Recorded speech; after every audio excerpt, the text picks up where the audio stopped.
Mari kita siapkan hati kita. Kita bangkit berdiri. Kita katakan, Bapa, Kau Bapa yang baik. Tidak ada seperti Engkau Yesus.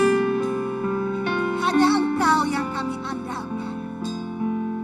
Terima kasih Yesus. Terima kasih Bapa. Engkau berharga di mata kami. Haleluya Yesus. Kau Bapa yang baik, selalu besertaku setiap detik, setiap waktu. Kau perhatikan, Kau Bapa yang setia, selalu menjagaku.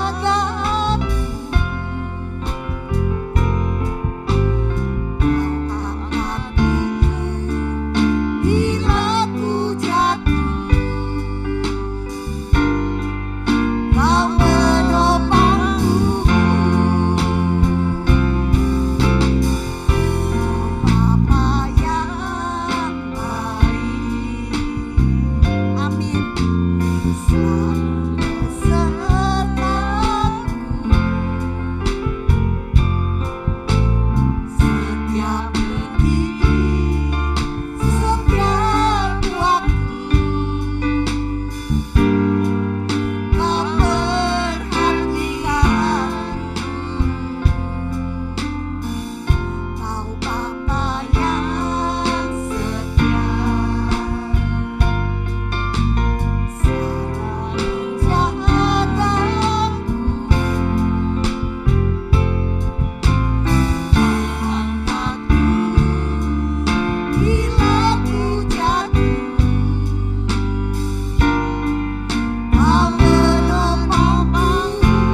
saudara-saudara kita satu dalam doa.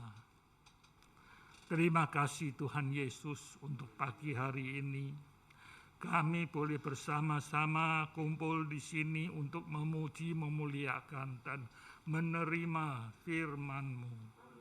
Biarlah Engkau hadir di tengah-tengah kami. Kami ingin memuji, memuliakan nama-Mu ya Tuhan. Dan biarlah ibadah pagi hari ini kami boleh mendapatkan firman yang terbaik untuk bekal kami dalam minggu ini ya Tuhan Yesus. Pakailah hamba-Mu, beritakanlah firman-Mu untuk kebaikan kita semua. Dan kami juga sisipkan doa untuk Ibu Gembala yang tidak bersama kami. Engkau tetap menjaga dan melindungi serta memberkati beliau. Terima kasih Tuhan Yesus. Ibadah pagi hari ini kami serahkan sepenuhnya pada Engkau. Biarlah Engkaulah yang beracara. Terima kasih. Haleluya. Amin. Baik Bapak Ibu yang dikasihi oleh Tuhan, silakan duduk. Beri senyum dulu kiri kanan walaupun tidak kelihatan, tetapi lambaikan tangan satu dengan yang lain. Haleluya. Sesuai dengan tema firman Tuhan kita pada minggu ini, belilah kebenaran. Oleh sebab itu, mari kita percayakan hidup kita kepada Dia. Ya, karena Dia satu-satunya jalan kebenaran dan hidup. Kita percayakan hidup kita kepada Dia. Haleluya. Percayakan hidup kepada Yesus selamat.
sudah ada di dalam genggaman tangan Tuhan.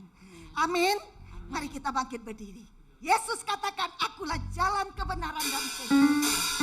Itulah jaminan hidup kita. Ya, semua kita menari bagi Dia.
Siapkan hati kita, karena hambanya sudah ada bersama dengan kita.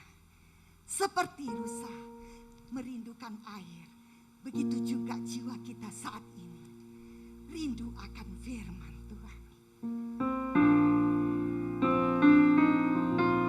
Terima kasih. Yes.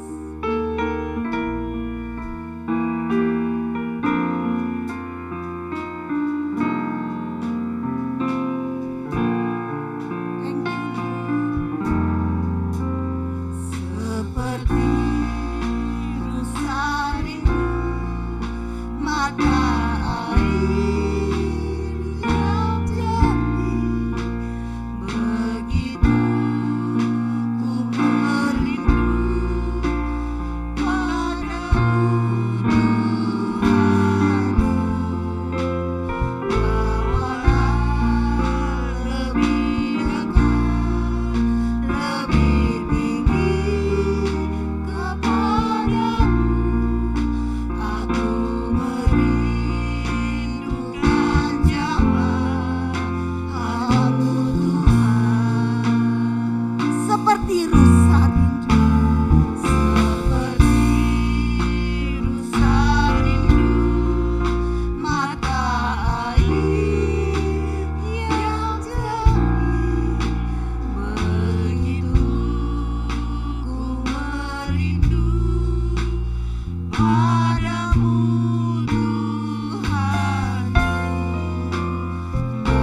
kasih Bapa, Engkau sudah ada bersama-sama dengan kami di tempat ini.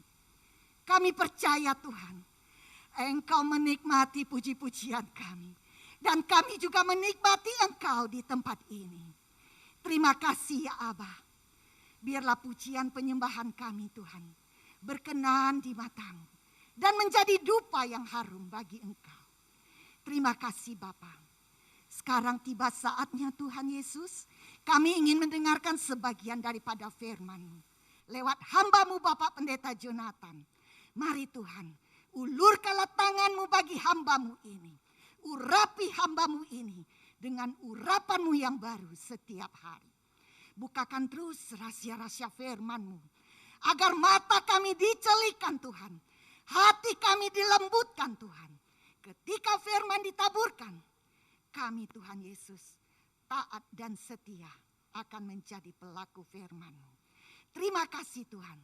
Segala kuasa-kuasa kegelapan, roh-roh apapun Tuhan yang coba-coba mengganggu pemberitaan akan firman-Mu, kami bersehati, kami tolak singkirkan itu semua hanya di dalam nama Yesus.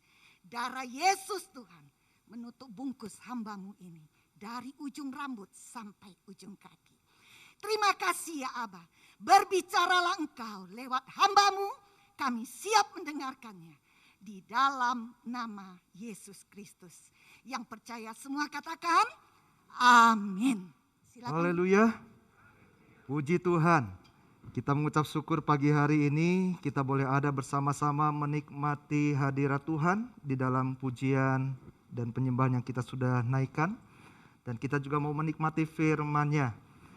Kita percaya sebagaimana firman Tuhan berkata, berbahagialah orang yang lapar dan haus akan kebenaran, karena mereka akan dipuaskan. Berapa banyak pagi hari ini yang rindu dipuaskan oleh Tuhan, lambaikan tangannya. Karena itu saya percaya datang saat ini tidak sekedar karena rutinitas, bukan karena ingin ketemu sama seseorang manusia, tetapi terlebih kita mau bertemu dengan Sang Kebenaran itu sendiri, yaitu Tuhan Yesus. Amin. Terima kasih kepada Ibu Gembala dan juga tentunya majelis yang sudah mempercayakan saya boleh berbagi berkat firman Tuhan pada pagi hari ini dengan tema di sekitar bulan Juli, yaitu belilah kebenaran. Mari kita langsung lihat ayatnya di Amsal 23 ayat yang ke-23, kita baca bersama setelah hitungan yang ketiga. 2, 3. Belilah kebenaran dan jangan menjualnya. Demikian juga dengan hikmat, didikan, dan pengertian. Belilah kebenaran. Jauh sebelum mata uang digunakan, tentu Bapak Ibu Saudara tahu dan sudah pernah mempelajarinya, bahwa jual beli sudah dilakukan dengan cara barter, tukar menukar barang. Sekalipun kemudian digunakan uang, uang pun disebut sebagai alat tukar. Makanya bicara soal jual beli adanya pertukaran. Ketika firman Tuhan berkata belilah kebenaran dan jangan jual itu, artinya jangan tukar kebenaran. Jangan gantikan kebenaran dengan apapun juga, dengan siapapun juga. Terlalu mahal, terlalu berharga. Jauh lebih daripada apapun yang kita pandang mungkin sesuatu yang berharga di dunia ini. Ketika bicara soal kebenaran, saya teringat ketika Pilatus pernah bertanya kepada Tuhan Yesus di dalam Yohanes 18 ayat 38. Apakah kebenaran itu? Ini dilatar belakangi ketika Pilatus bertanya kepada Yesus, apakah engkau raja? Dan Yesus berkata, aku datang untuk menyaksikan kebenaran. Dan siapa yang berasal dari kebenaran mendengar suaraku. Dan dilanjutkan dengan pertanyaan ini. Apakah kebenaran itu? Ini sebuah kalimat yang mungkin terlihat biasa atau mungkin kalimat yang dianggap sepele bahkan. Padahal ini punya makna yang sangat dalam saudara-saudara. Berdasarkan konteks latar belakang pada waktu itu.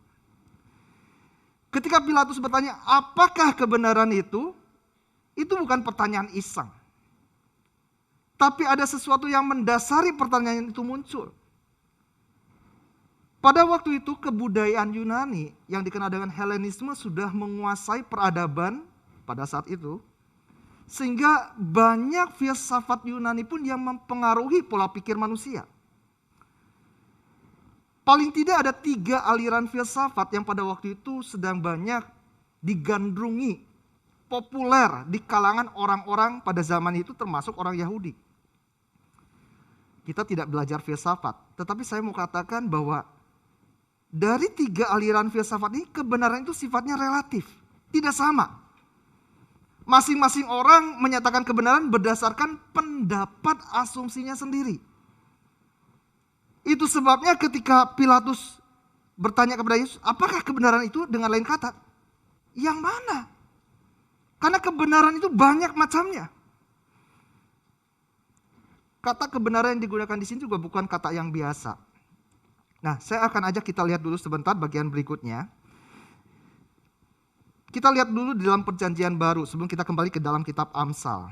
kebenaran digunakan dalam perjanjian baru paling tidak ada dua kata yang paling populer. Yang pertama dikaiosune dan yang kedua aletheia. Nah, kita mesti memahami dua hal ini dulu. Pertama, dikaiosune itu apa? Bicara tentang dikaiosune artinya kebenaran yang sifatnya pemberian. Kebenaran yang sifatnya anugerah. Itu digunakan dalam Roma 3 ayat 23 sampai 24. Ini berbicara mengenai bagaimana kita orang berdosa. Tetapi karena percaya iman kita kepada Yesus, kita dibenarkan. Kita menerima kebenarannya Allah. Dikaiosune. Kalau dalam istilah Ibrani-nya digunakan katanya sedekah. Makanya dalam kata sedekah, dalam rumpun bahasa Arab ada kata sodakoh. Itu mirip, pemberian. Tentu Bapak Ibu sudah populer familiar dengan kata sodakoh ya. Sodakoh, pemberian. Itu dari kata sedekah juga, serumpun dengan bahasa Ibrani, pemberian. Tapi yang kedua ini beda. Yang kedua ini aletheia itu bukan sekedar pemberian. Aletheia ini membutuhkan sesuatu kerjasama dengan kita.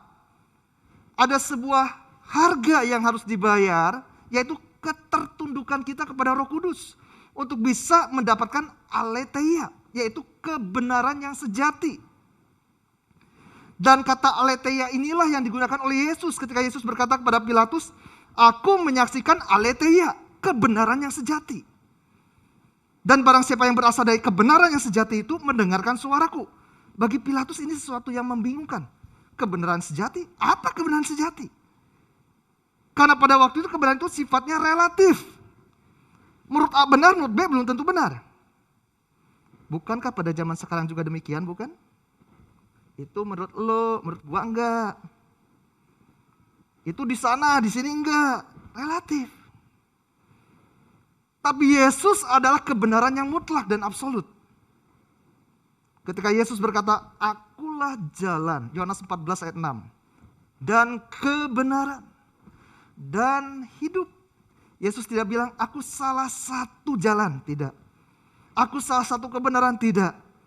Akulah jalan. Itu bicara tentang tunggal, satu-satunya. Kebenaran satu-satunya. Makanya dilanjutkan dengan dengan kalimat berikutnya. Tidak ada seorang pun yang dapat datang kepada Bapa kalau tidak melalui Yesuslah kebenaran satu-satunya. Kebenaran yang sejati. Untuk kita sampai kepada Bapa. Tidak ada jalan lain. Tidak ada alternatif lain. Tidak bersifat relatif, absolut. Itulah yang Yesus sedang perkenalkan kepada Pilatus. Bahwa dirinya sebagai kebenaran sejati itu. Tapi Pilatus belum memahaminya. Tetapi kebenaran sejati bukan hanya bicara tentang pribadi Yesus itu sendiri. Di dalam Yohanes 17 Yesus berkata, "Firman-Mu adalah kebenaran." Ada banyak pengajaran etika moral. Ada banyak prinsip-prinsip hidup, nilai-nilai kehidupan. Tapi itu pun sifatnya mungkin relatif. Apa yang dianggap baik di satu tempat belum tentu baik di tempat yang lain. Contoh di negara kita, bertegur sapa dengan orang yang tidak dikenal dalam artian dengan memberikan senyuman itu sesuatu yang tidak aneh, biasa. Kita sedang berwisata, katakanlah wisata lokal. Wisata masih di negara kita. Kita ketemu dengan orang yang ada di sana, kita senyum, enggak aneh, bahkan itu sesuatu hal yang sangat baik. Tapi jangan coba-coba di negara tertentu, kita senyum kepada orang yang tidak kita kenal. Itu akan dianggap aneh, bahkan dianggap orang jahat. Relatif. Tetapi firman Tuhan ini tidak relatif, ini mutlak. Ini kebenaran yang sejati, itu yang Yesus mau perkenalkan. Dan kembali ketika dibilang di dalam Yohanes pasal 16 ayat 13, bulan lalu kita sempat singgung tentang Roh Kudus. Roh Kudus yang disebut Roh kebenaran. Apabila ia datang itu Roh kebenaran, ia akan memimpin kita, membawa kita ke dalam seluruh kebenaran. Dan kebenaran yang dipakai adalah aletheia, kebenaran yang sejati. Jadi saudara-saudara, ketika bicara tentang kebenaran sejati, berarti inilah prinsip hidup yang harus kita pegang. Bukan prinsip diri kita sendiri. Ada banyak keluarga berantakan, suami istri berantem nggak selesai-selesai. Kenapa? Karena yang berlaku bukan aletheia-nya Tuhan. Bukan kebenaran sejati dari firman-Nya Tuhan. Bukan prinsip rumah tangga seperti yang Tuhan ajarkan. Tapi prinsip ego dirinya sendiri yang bermain di sana. Betul? Suami dikatakan oleh firman Tuhan, kasihi istrimu seperti Yesus mengasihi jemaat. Bagaimana bentuk Yesus mengasihi jemaat? Sampai korbankan dirinya. Tapi berapa banyak suami, nggak usah dulu bicara tentang korban nyawa. Korban waktu. Korban telinga mau dengar keluh kesah istri. Itu prinsip firman Tuhan. Tapi demikian pula istri, firman Tuhan ajarkan tunduklah kepada suamimu seperti kepada Tuhan. Itu aletheia. Kalau istri nggak mau tunduk, sekalipun mungkin istri, maaf bicara, saya tidak tahu kondisi saudara bapak ibu semua. Ini saya bicara secara umum. Ada istri-istri yang mungkin penghasilannya lebih besar, kedudukannya di tempat kerja lebih tinggi, sehingga melihat suaminya dipandang agak rendah. Itu bukan aletheia. Jangan heran kalau itu dilakukan, tidak ada ketentraman. Kitab Yesaya bilang di mana ada kebenaran, di situ ada damai sejahtera. Katakan damai sejahtera. Kalau ingin keluarga kita ada damai sejahtera, terapkan prinsip firman Tuhan. Hei suami-suami, jangan berlaku kasar kepada istrimu, tapi hormatilah sebagai teman pewaris.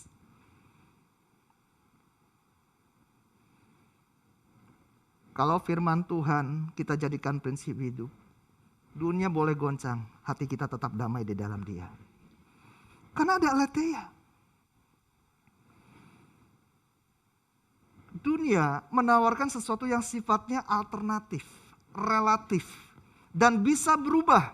Yang dulu kelihatan benar, berikutnya tidak benar. Teori pengetahuan aja demikian, bukan? Teori yang dulu digembar-gemborkan, wah ini teori yang benar. Berikutnya ditumbangkan oleh teori yang baru. Itu dunia, tapi firman Tuhan dikatakan tetap tinggal kekal. Langit bumi boleh goncang, langit bumi boleh berubah, langit bumi boleh lenyap, firman Tuhan tinggal tetap. Amin. Nah, saudara-saudara, kita kembali ke Amsal 23. Nah, menariknya ketika dibilang belilah kebenaran. Karena kalau tadi kita lihat perjanjian baru itu bahasa Yunani, sedangkan perjanjian lama ini bahasa Ibrani. Kata kebenaran di situ digunakan katanya emet, bukan sedekah. Sedekah identik dengan di kayu sunai, pemberian. Sedangkan emet ini kebenaran yang sejati, yang harus diperjuangkan. Ada harga yang harus dibayar dengan ketertundukan kita kepada Roh Kudus. Mengikuti pimpinan roh dan menghasilkan buah roh, bukan kedagingan. Ketika bicara soal kebenaran atau yang disebut di sini emet, kebenaran yang sejati, itu seperti sebuah rule yang identik juga dengan rel. Kalau kita lihat di dalam Amsal 4 ayat 26 sampai 27, kita baca bersama-sama 2, 3. Tempuhlah jalan yang rata dan hendaklah tetap segala jalanmu. Janganlah menyimpang ke kanan atau ke kiri. Jauhkanlah kakimu dari kejahatan. Kebenaran sejati yang dikatakan emet di sini bukannya kebenaran yang sifatnya sekarang, tapi kebenaran yang kontinu. Kebenaran yang menetap. Makanya senada dengan Amsal 4. Jadi kalau kita betul-betul mau membeli kebenaran, kita mau betul-betul hidup di dalam emet, dalam konteks Ibrani, aletheia dalam konteks Yunani, maka ini seperti kita menempuh jalan yang rata dan tetap pada jalan yang seharusnya. Digunakan kata tempuhlah jalan yang rata yaitu phalas megal regel. Apa artinya phalas megal regel? Klik. Artinya saya langsung simpulkan, ini bicara soal renungkan, pikirkan, pertimbangkan. Jadi dibutuhkan kehati-hatian, kewaspadaan, awasilah jalan, jalur di setiap. Katakan setiap. Jadi bukan hanya bicara soal jarak jauh, tapi dari hal-hal yang sepele, hal-hal yang kecil. jangan sembarangan. Bukan cuma urusan-urusan yang besar, sampai urusan-urusan yang terlihat kecil pun. Perhatikan prinsip firman Tuhan. Saya lukiskan seperti sebuah rel kereta api, saudara-saudara. Kalau seandainya kereta api yang berjalan sebelumnya ada di sebuah rel yang benar, melenceng sedikit saja, sekian derajat saja rodanya tergelincir dari rel, fatal akibatnya. Fatal akibatnya. Bukan hanya bisa membahayakan orang yang ada di dalam gerbong kereta api itu saja, tapi juga membahayakan orang-orang di sekitarnya. Dan ini sama, kalau kita hidup di dalam prinsip aletheia, firman kebenaran ini, bukan hanya soal itu aman buat diri kita, itu akan mendatangkan juga aman dan sejahtera buat sekitar kita. Anak-anak muda, anak-anak yang masih ada orang tua, tentu akan merasakan aman kalau orang tuanya hidup di dalam prinsip firman Tuhan. Tapi kalau orang tua tidak hidup dalam prinsip firman Tuhan, tidak ada damai, yang ada pertengkaran, keributan, perselisihan, bahkan mungkin perang dunia pindah ke dalam rumah. Tidak ada damai di antara suami istri dan tidak ada damai buat anak itu juga. Nah, saudara-saudara, penting untuk kita melihat bagaimana kebenaran itu harus dipegang kuat. Ada banyak tawaran yang bisa menggoda kita untuk menukarkan kebenaran. Kita lihat beberapa contoh di Alkitab. Yang pertama, kita lihat Esau. Saya yakin saudara-saudara sudah tahu kisah ini. Esau menjual hak kesulungannya. Hal yang benar, yang seharusnya hal yang bukan hanya soal sifat warisan jasmani. Hak kesulungan ini berbicara mengenai wasiat warisan rohani. Pewaris perjanjian tentang penebus. Sebab hak kesulungan ini bicara tentang dari Abraham, Ishak, itu akan mewarisi tentang mesianik, Mesias, juru selamat. Esau tidak mempedulikan, tidak menghargai hal seperti itu. Itu sama seperti tidak menghargai Kristus itu sendiri sebagai yang dijanjikan. Tidak menghargai sang kebenaran itu sendiri. Demi hanya semangkuk sup kacang merah. Sup kacang merah nggak disebut ada dagingnya. Kalau Brandon kan biasanya ada dagingnya ya Om ya. Iya, daging babi katanya. Ini nggak disebut ada dagingnya. Tapi sekalipun ada dagingnya, terlalu. Kalau sampai Esau masih menjual hak kesulungannya, ini apalagi nggak ada dagingnya. Dan saudara-saudara, hanya karena lelah, hanya karena tidak tahan, mungkin menghirup aroma sedap dari masakan yang dibuat Yakub. Tidak bisa menahan nafsu, dia jual kesulungannya. Makanya dihimbau sebagai peringatan di dalam Ibrani 12 ayat 16. Kita baca bersama, 2, 3. Janganlah ada orang yang menjadi cabul atau yang mempunyai nafsu yang rendah seperti Esau, yang menjual hak kesulungannya untuk sepiring nafsu. Jadi yang pertama saudara-saudara, ada orang yang menukarkan kebenaran, prinsip firman Tuhan karena nafsu. Kalau Esau tergoda dan menjual kebenaran dengan sup kacang merah, berapa banyak pria-pria Kristen tergoda dan menjual Yesus karena si bibir merah. Karena nafsu. Dan yang kedua, kita lihat Saul.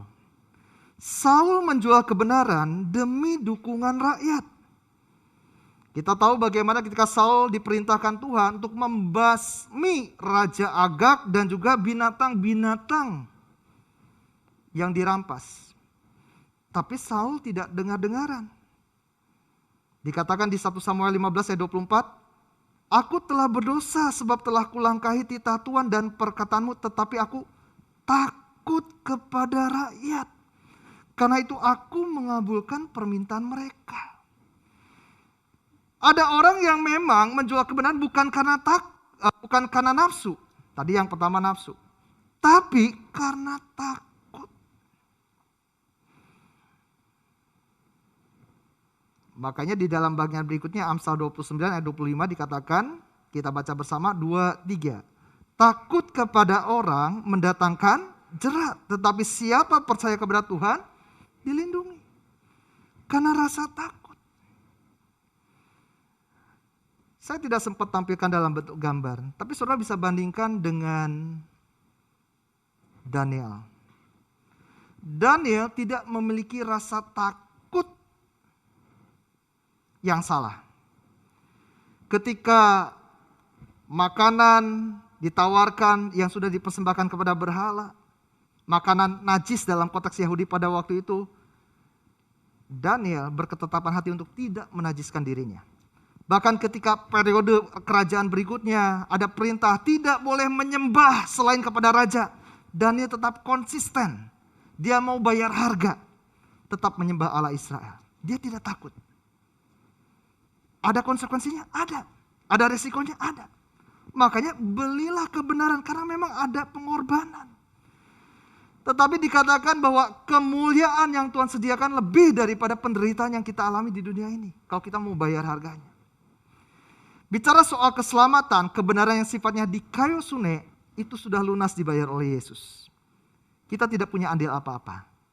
Tapi ketika bicara tentang aletheia, kebenaran dalam pimpinan Roh Kudus, ada harga yang harus dibayar. Penyangkalan diri, ketertundukan diri kepada Roh Kudus. Nah, saudara-saudara, kita lihat berikutnya.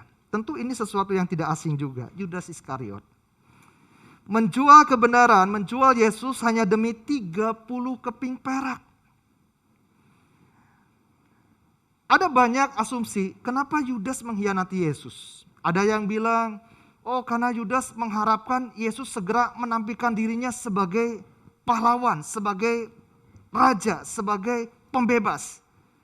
Terlepas kalaupun itu ada, tapi niat jahat dari Yudas di latar belakangi karena cintanya akan uang. Kita lihat dulu dalam Matius 24 ayat 14 sampai 16, di situ ada. Kemudian pergilah seorang dari ke-12 murid itu yang bernama Yudas Iskariot kepada imam-imam kepala. Ia berkata, apa yang hendak kamu berikan kepadaku supaya aku menyerahkan dia kepada kamu? Mereka membayar 30 uang perak kepadanya. Dan mulai saat itu ia mencari kesempatan yang baik untuk menyerahkan Yesus. Apalagi di latar belakangi kisah sebelumnya, kalau saudara melihat dalam berbagai Injil sinoptik, dikatakan bahwa Yudas seringkali mencuri uang perbendaharaan dari murid-murid. Jadi memang hatinya busuk. Tidak heran kalau kita lihat di dalam 1 Timotius 6 ayat 10, akar segala kejahatan ialah cinta akan uang. Banyak orang menjual kebenaran karena uang, demi uang. Tidak lagi menerapkan prinsip hidup yang berintegritas sesuai firman hanya demi mendapatkan uang, kekayaan. Saya berharap dan saya berdoa, jemaat yang hadir saat ini maupun yang menyaksikan di rumah, kita tetap mau hidup dalam kebenaran dan tidak kompromi. Sekalipun mungkin kita harus kehilangan pada saat itu uang. Yang penting hidup kita tetap berkenan di hadapan Tuhan. Sebab apalah artinya kalau kita pun mendapatkan seluruh kekayaan dunia. Nanti kita lihat ayatnya, kalau nyawa kita binasa. Nah yang terakhir saudara-saudara, kita lihat Pilatus menjual kebenaran demi persetujuan orang banyak. Di dalam Markus 15 jelas di situ dikatakan, karena Pilatus ingin memuaskan hati orang banyak, ia membebaskan Barabas yang betul-betul penjahat. Tetapi kemudian menyerahkan Yesus yang adalah orang benar untuk disalibkan. Padahal Tuhan sudah memberikan kesempatan lewat istrinya. Tuhan memberikan mimpi lewat istrinya Pilatus untuk tidak sembarangan mengambil keputusan. Sayang, Pilatus menjual kebenaran demi persetujuan orang. Cuci tangan itu bukan melepaskan dia dari kesalahan. Dia sebagai pemegang otoritas, dia berwenang, dia berhak dan seharusnya dia tahu yang benar dan yang salah. Tapi sayang karena kompromi, desakan orang banyak yang dia juga khawatirkan, Karena pada waktu itu Kaisar Roma memang sudah memberikan penekanan jangan sampai terjadi kerisuhan. Karena ketakutan, balik lagi, dia kompromikan kebenaran. Saudara tahu akhir kisahnya Pilatus, akhir hidupnya. Akhir hidupnya akhirnya tragis juga. Intinya adalah bagaimana orang yang sekian banyak tadi kita lihat, sebagian contoh saja, karena berbagai hal menjual kebenaran. Ayat yang tadi saya singgung, Markus 8 ayat 36, apa gunanya seorang memperoleh seluruh dunia tetapi ia kehilangan nyawanya. Jangan tukarkan kebenaran demi harta dunia, demi siapapun yang ada di dunia, karena kebenaran itu terlalu mahal harganya. Pada akhirnya saudara-saudara, ketika bicara soal kebenaran, ada 3 poin yang kita mesti lihat. Yang pertama, berpikirlah yang benar. Dalam Filipi 4 ayat 8, Rasul Paulus dalam ilhaman Roh Kudus menekankan jemaat untuk pikirkan yang benar. Pikirkan prinsip-prinsip firman Tuhan bukan menurut kata orang. Bukan menurut si A, si B, bukan menurut tren mode apa yang sekarang sedang tren. Tapi berdasarkan firman Tuhan, pikirkan itu. Ambil keputusan berdasarkan prinsip firman Tuhan. Berkatalah yang benar. Enggak ada istilah dusta putih. Enggak ada istilah bohong sedikit, enggak apa-apa. Berkatalah benar. Dan bertindak yang benar. 1 Yohanes 3 ayat 7. Barang siapa yang berbuat kebenaran adalah benar, sama seperti Kristus adalah benar. Dan pada akhirnya saya simpulkan pernyataan dari Warren Wiersbe. Dia seorang hamba Tuhan yang terkenal, banyak menulis buku-buku rohani yang begitu memberkati banyak orang. Dia bilang begini, memang kita harus membayar harga untuk hidup dalam kebenaran, tetapi jauh lebih mahal harga yang harus dibayar jika Anda meninggalkan kebenaran.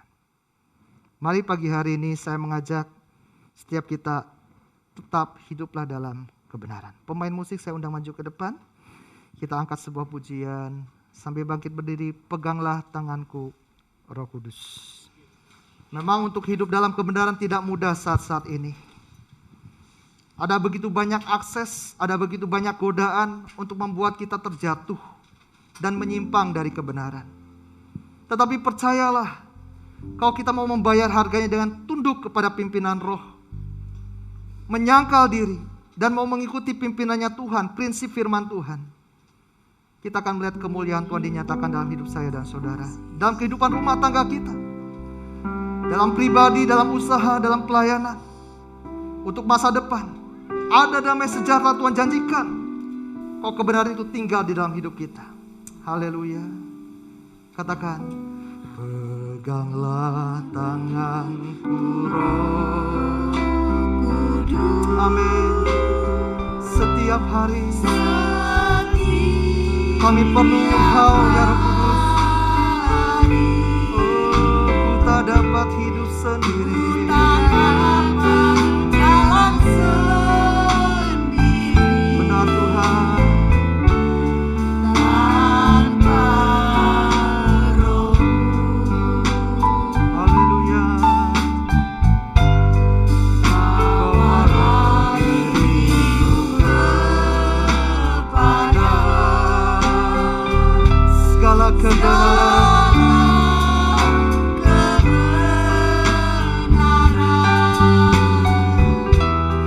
agar ku tidak tersesat,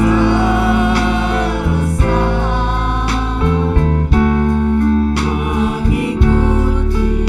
Nyanyikan kembali, peganglah tanganku Roh Kudus. Peganglah tanganku Roh Kudus. Setiap hari. Setiap hari. Amin Tuhan. Ku tak dapat jalan sendiri. Tanpa Roh. Bawalah diriku. Bawalah diriku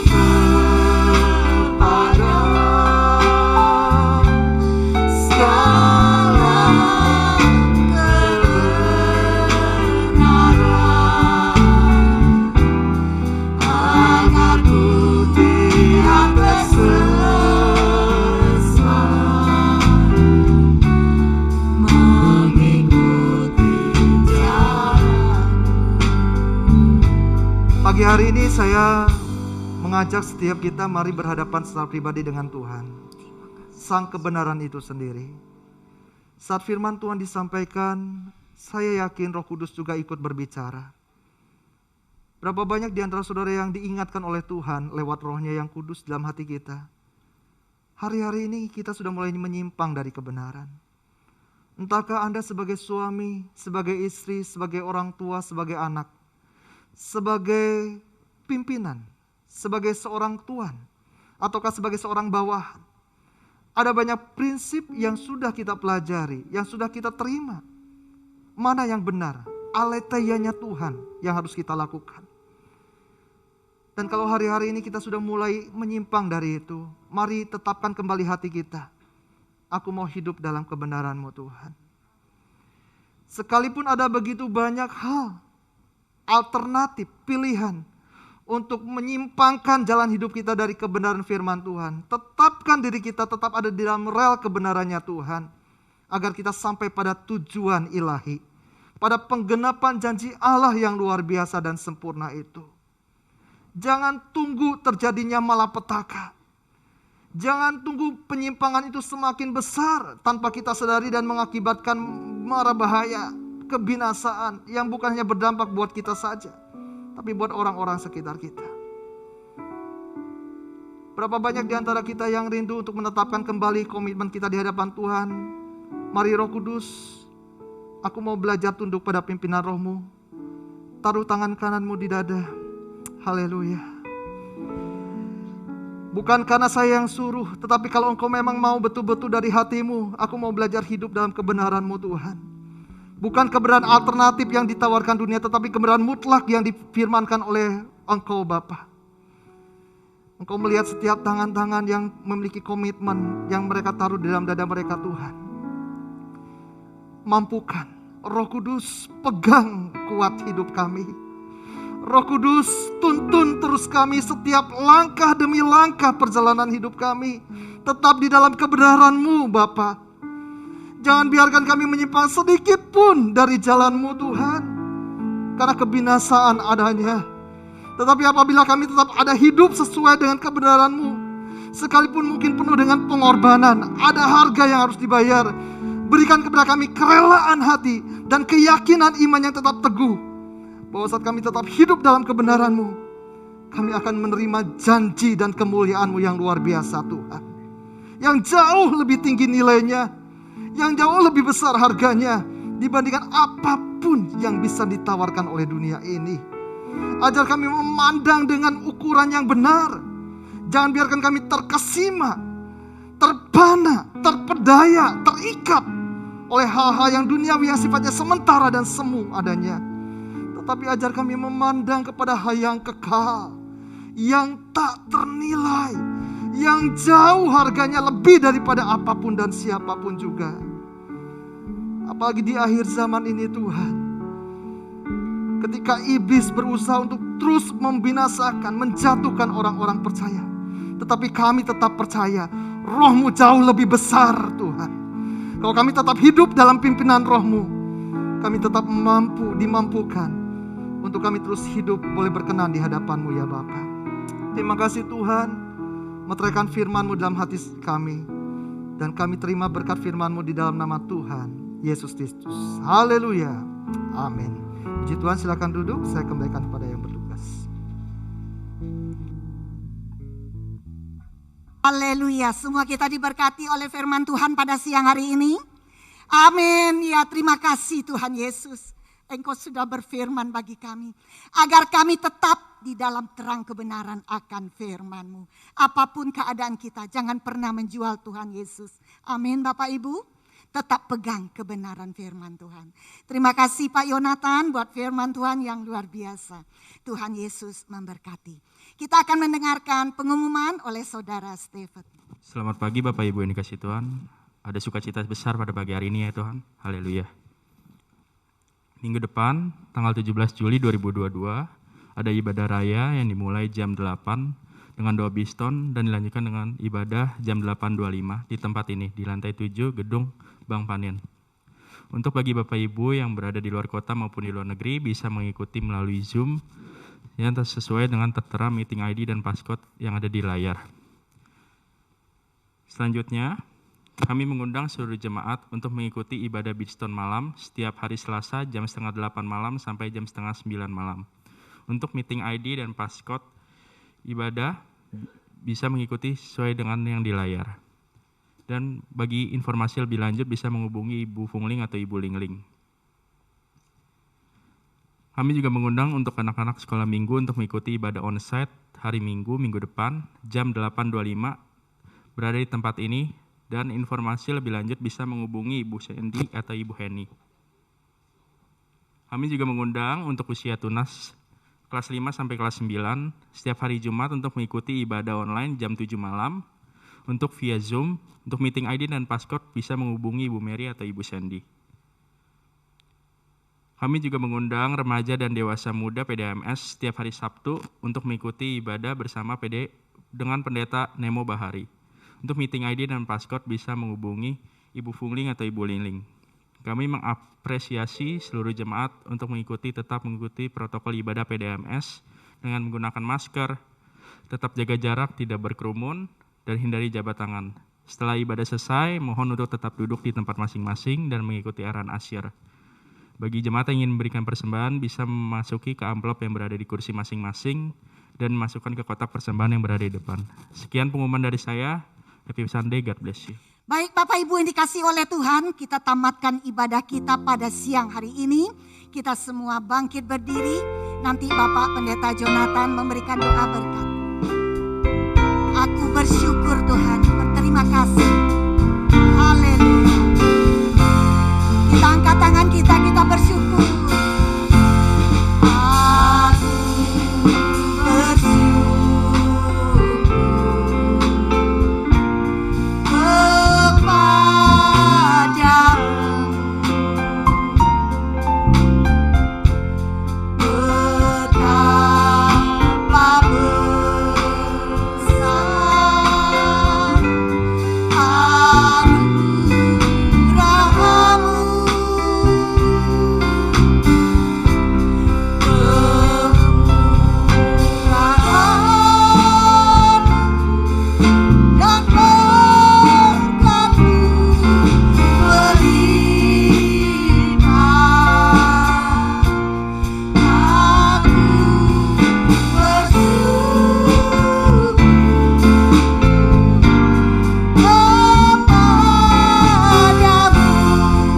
Aku bersyukur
yang dikasihi Tuhan, mari dengan tangan yang terangkat dan hati yang terarah kepada Dia.